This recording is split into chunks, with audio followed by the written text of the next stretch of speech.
நாயகி வரும் முன்னி நாடகம் முடிந்தது, இதுதான் காவியமா? ஓவியம் எழும் முன்னு தூரிகை உடைந்தது, அதுதான் நியாயமா? நிலவோ உதித்திட வந்ததம்மா, பொழுதோ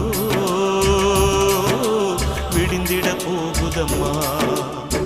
காதல் தேடி வாழ்ந்த காளை கைகூடி வந்த வேளை, பார்க்க வந்தாள் ரோஜா மாலை.